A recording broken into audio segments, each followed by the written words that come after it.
नमस्कार।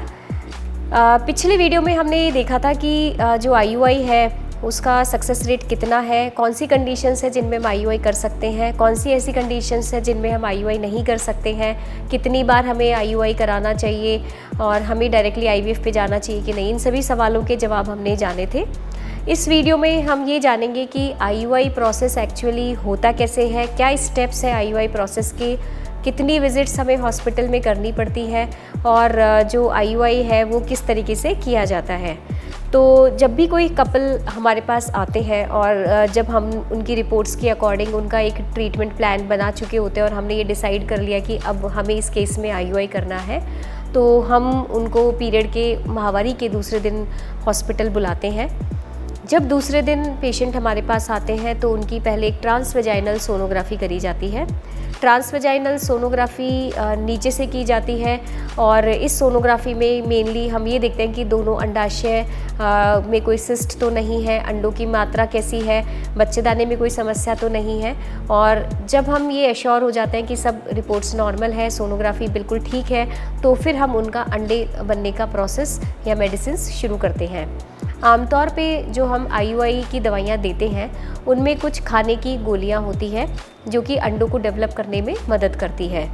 कुछ केसेस ऐसे होते हैं जिनमें दवाई के साथ साथ हमें इंजेक्शंस भी ऐड करने पड़ते हैं, जैसे कि पीसीओडी के कुछ पेशेंट्स होते हैं जिनमें सिर्फ दवाई से अंडा नहीं बनता है, तो ऐसे केसेस में हमें इंजेक्शन भी ऐड करने पड़ते हैं। ये इंजेक्शन हो सकता है कि एक इंजेक्शन ऐड करना पड़े, हो सकता है कि 4-5 इंजेक्शन ऐड करने पड़े। ये डिपेंड करता है पेशेंट टू पेशेंट, उनकी रिपोर्ट्स पे और किस तरीके से उनका बॉडी रिस्पॉन्ड कर रहा है। कुछ ऐसे पेशेंट्स होते हैं जिनमें अंडों की मात्रा बहुत कम होती है, एएमएच बहुत कम होता है। ऐसे केसेस में भी हमें जो टैबलेट्स हैं उनके साथ साथ इंजेक्शंस हार्मोन के ऐड करने पड़ते हैं। जो हम टैबलेट सेकेंड डे से शुरू करते हैं, सेकेंड या थर्ड डे से, वो टैबलेट्स जनरली 5 डेज़ यानी 5 दिन के लिए दी जाती है और उसके बाद लगभग 7वें-8वें दिन हम उनको सोनोग्राफी के लिए बुलाते हैं। तो सोनोग्राफी जब हम करते हैं 7वें-8वें दिन, उसमें हम ये देखते हैं कि फॉलिकल कितने बन रहे हैं, उनका साइज़ क्या है, और अगर हमें लगता है कि जो फॉलिकल है वो अच्छी साइज़ का है और एंडोमेट्रियम लाइनिंग जो यूट्रस की लाइनिंग है वो जो फॉलिकल की साइज़ के हिसाब से ठीक है कि नहीं, अगर ये दोनों चीज़ ठीक है तो उसके हिसाब से उनको वापस नेक्स्ट विज़िट दी जाती है, डेट दी जाती है, जो कि लगभग 11वें या 12वें दिन होती है। कुछ केसेस जहाँ पे, जैसे मैंने पहले बताया था कि पीसीओडी के केसेस जिनमें हमें लगता है कि इंजेक्शंस ऐड करने हैं और तो उनको हम थोड़ा फ्रिक्वेंटली जल्दी बुलाते हैं। जैसे 7वें दिन आप आए और हमने 2 इंजेक्शंस आपको एडवाइस किए, अगर आपका फॉलिकल का साइज़ कम है तो हम उनको हो सकता है कि वापस 2 दिन बाद बुलाएं सोनोग्राफी के लिए, चेक करने के लिए कि और इंजेक्शंस का ज़रूरत तो नहीं है। तो कुछ केसेस में हम सोनोग्राफी के लिए जल्दी बुलाते हैं, बट अगर आमतौर पे बिल्कुल नेचुरल रिपोर्ट है, पीसीओडी नहीं है, नॉर्मल केस है, तो ऐसे केस में 7वें दिन के बाद सीधा उनको 11वें या 12वें दिन बुलाया जाता है। लगभग ज़्यादातर पेशेंट में जिनकी साइकिल्स बिल्कुल रेगुलर होती है, पीरियड्स बिल्कुल समय पे आते हैं, ऐसे केसेस में जनरली 12वें या 13वें दिन तक जो फॉलिकल है वो बिल्कुल नॉर्मल यानी मैच्योर साइज़ का हो जाता है, जो कि आमतौर पे 18 से 20 मिलीमीटर की होती है। जब हमें सोनोग्राफी में फॉलिकल का साइज़ देखते हैं उस समय हम बच्चेदानी की जो एंडोमेट्रियम थिकनेस है वो भी चेक करते हैं। तो जो फॉलिकल का साइज़ है 18 से 20 मिलीमीटर है और आपकी एंडोमेट्रियम लाइनिंग अगर 7 मिलीमीटर से ऊपर है यानी 7 मिलीमीटर से अधिक है, अगर जो फॉलिकल है उसके चारों तरफ हमें ब्लड फ्लो अच्छा दिख रहा है, तो जनरली ये अच्छा फॉलिकल माना जाता है, मैच्योर फॉलिकल माना जाता है। और इस स्टेज पे हम उनको एक HCG इंजेक्शन देते हैं जो कि इसके लिए ट्रिगर का काम करता है और जो अंडा होता है उसके फाइनल मैचुरेशन यानी उसको परिपक्व जो फाइनल मैचुरेशन होता है एग का, वो इसी इंजेक्शन से होता है। कई सारे पेशेंट्स हमसे पूछते हैं कि क्या ये रप्चर का इंजेक्शन देना ज़रूरी है, क्या हम नेचुरल रप्चर होने के लिए वेट नहीं कर सकते आईयूआई में। तो ऐसा क्यों है कि आईयूआई में हमेशा हम HCG इंजेक्शन लगाते हैं फिर आईयूआई करते हैं। तो एक बहुत इसका सिंपल सा आंसर है कि नेचुरली भी वो फॉलिकल रप्चर हो जाता है, क्योंकि अपने अंदर वो हार्मोन्स सिक्रीट होते हैं, LH सर्ज होता है जिसकी वजह से वो फॉलिकल अपने आप रप्चर होगा। बट वो जो इंटरनल सर्ज है उसको हमें ट्रैक करना थोड़ा मुश्किल होता है। डेली हमें सोनोग्राफीज़ करनी पड़ती है। हो सकता है कि वो जो फॉलिकल है वो नेचुरली किसी भी समय रप्चर हो सकता है, तो हमें उसके अकॉर्डिंग जो IUI का टाइमिंग है वो मैच करने में दिक्कत आती है। तो जब हम HCG का इंजेक्शन लगाते हैं तो हम अपने IUI को एक अच्छे तरीके से शेड्यूल कर सकते हैं। जनरली जब हम HCG इंजेक्शन लगाते हैं तो उसके 36 से 40 घंटे के बाद फॉलिकल रप्चर होता है और एग रिलीज़ होता है।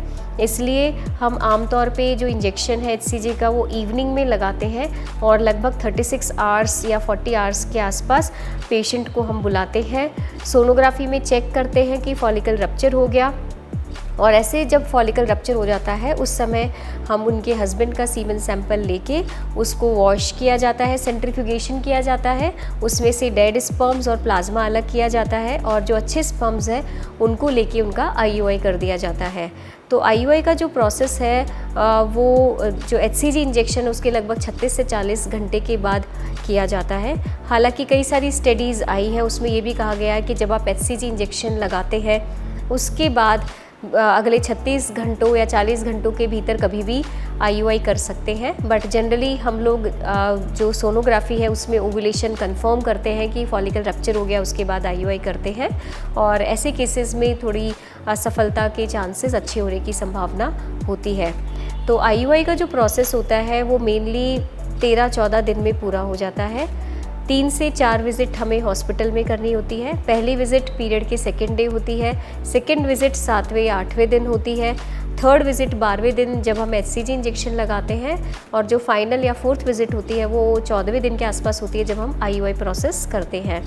कभी कभी ऐसे पेशेंट्स होते हैं जो कि बहुत दूर से आते हैं और इतना फ्रिक्वेंटली ट्रैवल नहीं कर सकते हैं, तो ऐसे केसेस में अगर उनकी साइकिल्स पहले वाली साइकिल्स रेगुलर है तो हम डायरेक्टली उनको सेकेंड डे के बाद सीधे 12वें दिन बुला लेते हैं, जिससे कि उनका जो बीच का विज़िट है 7th डे वाला वो स्किप हो सके। ज़्यादातर जो 7th 8th डे वाला विज़िट है वो हम PCOD वाले पेशेंट्स या जिनका रिज़र्व कम होता है उनमें देखते हैं, जिससे कि अगर हमें इंजेक्शंस ऐड करने पड़े तो हम बीच में ऐड कर सकें। और जब हम टाइमली फॉलिकल ग्रोथ एक्सपेक्ट करते हैं 12th डे के आसपास तो हमें अच्छी क्वालिटी के फॉलिकल्स दिखें और सक्सेस रेट IUI का हम इम्प्रूव कर सकें। IUI प्रोसेस जब हम कर लेते हैं तो उसके बाद हम कुछ मेडिसिन देते हैं, जिसमें मेनली प्रोजेस्टेरॉन हार्मोन की टैबलेट होती हैं, जो कि मुंह से खाने वाली भी हो सकती है या फिर आप वेजाइनल अंदर इंसर्ट करने वाली टैबलेट्स भी दे सकते हैं। और लगभग 15 से 20 दिन की टैबलेट्स के बाद हम पेशेंट को वापस हॉस्पिटल बुलाते हैं। उस समय उनका प्रेगनेंसी टेस्ट किया जाता है, जो कि आप यूरिन से भी चेक कर सकते हैं या फिर ब्लड में सीरम बीटा HCG से भी टेस्ट कर सकते हैं। तो IUI के लगभग 15 से 20 दिन के भीतर हमारा रिज़ल्ट आ जाता है और उसमें हमें पता चल जाता है कि प्रेगनेंसी हुई कि नहीं हुई। तो IUI का ये प्रोसेस है जिसमें मेनली फर्स्ट 15 डेज़ में हमारा प्रोसेस हो जाता है और उसके नेक्स्ट 15 डेज़ में हमें रिज़ल्ट का पता चल जाता है। Thank you. क्या आप भी निसंतानता से परेशान हैं? अब आपको परेशान होने की कोई जरूरत नहीं। अपॉइंटमेंट बुक करने के लिए अभी कॉल करें 9351333705 पर। हमारे यहाँ वीडियो कंसल्टेशन की सुविधा भी उपलब्ध है। ईश्वा IVF, किलकारी खुशियों की।